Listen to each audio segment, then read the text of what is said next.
Greetings everyone and welcome back to 365 Days of Prog. Today we're going to be reviewing Above Cirrus by the band Pure Reason Revolution. Hi, my name's Naomi.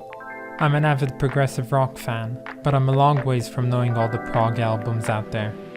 But this year, I'm gonna give it a try. This is 365 Days of Prog.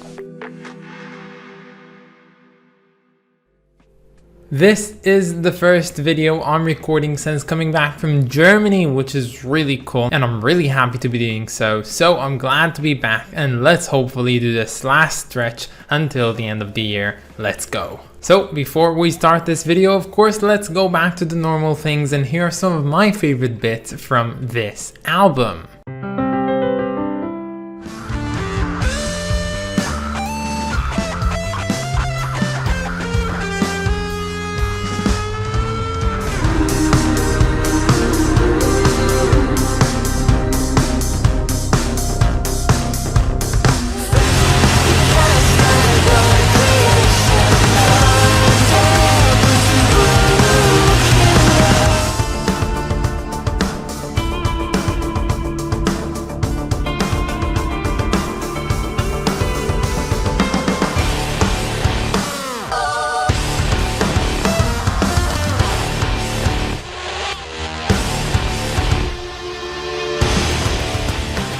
So, the band Pure Reason Revolution, also simply known as PRR, were founded back in 2003 in the UK. Now, originally today we were supposed to review their debut album called The Dark Third. And I almost started listening to that album when suddenly the realization kicked in and I suddenly understood these are the same guys that released Above Cirrus this year. So I pondered over the idea and decided that I would make a last minute switcheroo because of two reasons basically. Firstly, since Above Cirrus was released, it seemed like it garnered some really good reception, and when I say really good, I mean overall better reception than their debut album. So you know what, I just thought to myself I might as well listen to the one which is better received by the masses. And the second reason, and this is the most crucial one, I was going to see them in the night of the Prog Festival in Germany, and if I had to place my bets on something, it would be that they would perform this album and maybe even in its entirety, and they actually did.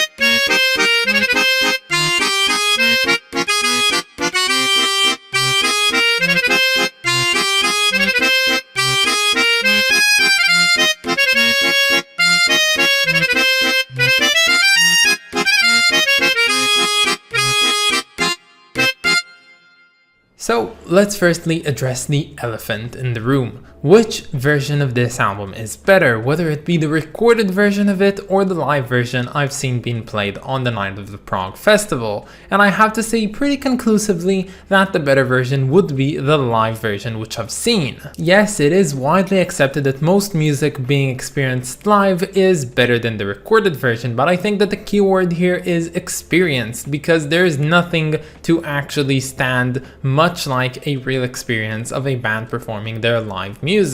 There is so much more to it. You are with other people, there's lights, there's sights, there is so many things. The music is more dynamic and it was really felt on here, especially with the heavy prog and somewhat metal atmosphere that this album has. But of course I wouldn't let my live impressions of this album actually affect my overall thoughts on its recorded version. So for the remainder of this video I'm going to speak about this album as it can be found online or wherever in the recorded version of it. So in my personal opinion, this album would be categorized as some sort of a neo-metal album. Now I do know that neo-metal isn't anything official and you don't really, have some sort of classification for what that means, but it did feel like that because it was both a combination of neo-prog and metal music.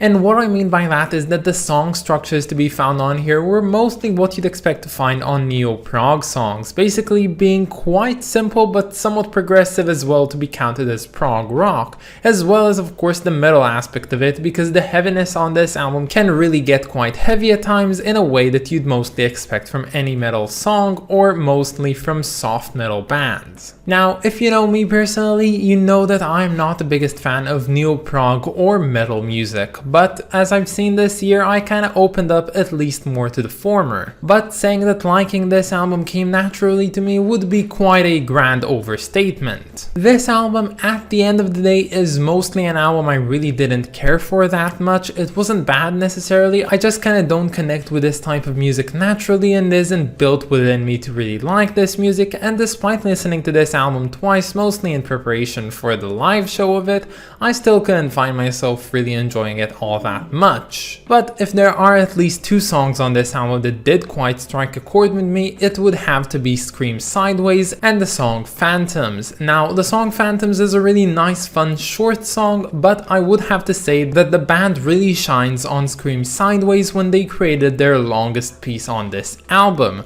This one is the longest one, clocking in at more than 10 minutes, and it really shows how well they've managed to diversify it as opposed to a lot of the other music to be found on here. I really quite enjoyed the melodic variations of it, and I quite like the harmonies as well, but if there's one thing that kind of really felt, familiar to me with this one, was actually the mid section of it, which had the same sort of groove that is to be found on the mid section of Pink Floyd's Echoes. If you didn't notice it, you might want to go and re-listen to this song because they sound really similar, but everything that surrounds it is also quite good. And if there's one thing which I particularly liked about this song, is the fact that at the end it does go into this very heavy metal section, but unlike the rest of this album, because it is contrasted by so many different things that came before it, it does actually feel quite welcome, at least in my opinion. I will note in the same breath that there is one more song from this album that I just can't seem to quite forget, and that song is Dead Butterfly. Now, I don't particularly like this song all that much. As I said, much like the album, I don't really care for it that much,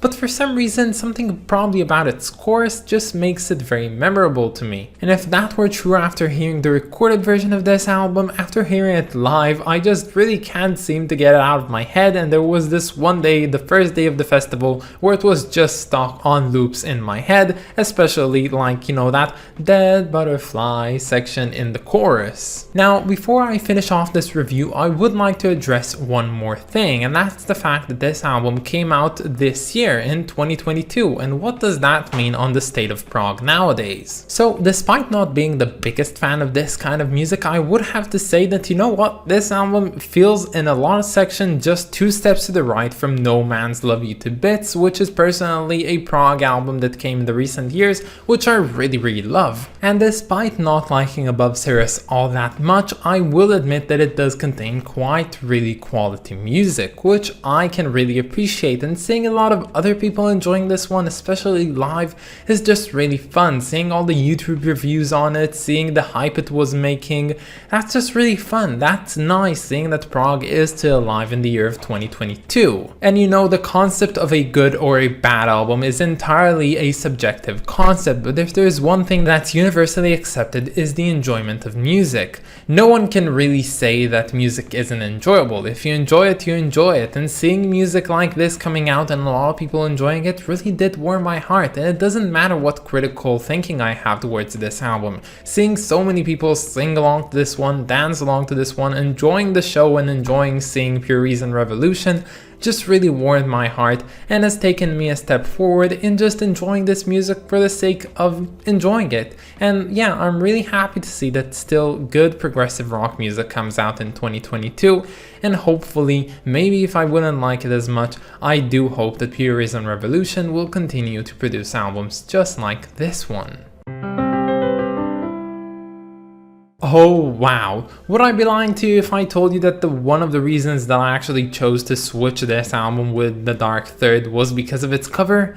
Well, maybe. I don't know if I missed the point of this one being a concept album. I'm not entirely sure because the song titles and some of the songs themselves do seem to follow one specific path, but I couldn't really follow this through. But if there's one thing that does generate from this cover is the unfortunate idea of climate change. Now, I don't know if this is what they were aiming for, but if it isn't, then it's a really interesting coincidence because, of course, what can be seen on this cover is a polar bear looking in a fairly unflattering situation, if you might say that. and there is water dripping and it doesn't look like he's very, you know, cozy and comfortable in his surroundings, so I would only go to assume that this one has to do something with global warming. And speaking of this painting overall, it is simply just beautiful. The use of these tiny, very pinpointed, subtle concepts of warm colors in this entire very cold composition is literally just beyond me. I do love this cover, and I think it's filled with tiny imperfections that as a whole make this a really perfect cover. I do like the way that the composition on here is presented. I like that everything isn't really centered, but the main focal point is in the center on here, if you know what I mean. This really is an exceptional cover, a really good one, and definitely one that I would call a timeless cover and a very not forgettable cover. So, you know, being honest with myself, even if I took the live performance of this into account in the rating for this album, I still wouldn't think that it would change a lot, because the rating for this album is going to be a very simple, kind of fair 6 out of 10. As concluded, this is a good album, it just really isn't my thing, I guess. But that's about it, guys. I hope that you enjoyed this video, and stay tuned for tomorrow because we're gonna be listening to Picchio del Pozzo by Picchio del Pozzo, their debut album, a very interesting Italian prog band. I of course want to thank my lovely supporters over on Patreon, so thank you so much to Clay Walnum, Wrist of Kings, and Lindsay Haycox. You guys are the best, and if any of you want to support me over on Patreon, you can find the link down in the description or in my about page. But that's about it, guys. Have a wonderful day, and I'll catch you all tomorrow. Bye, guys.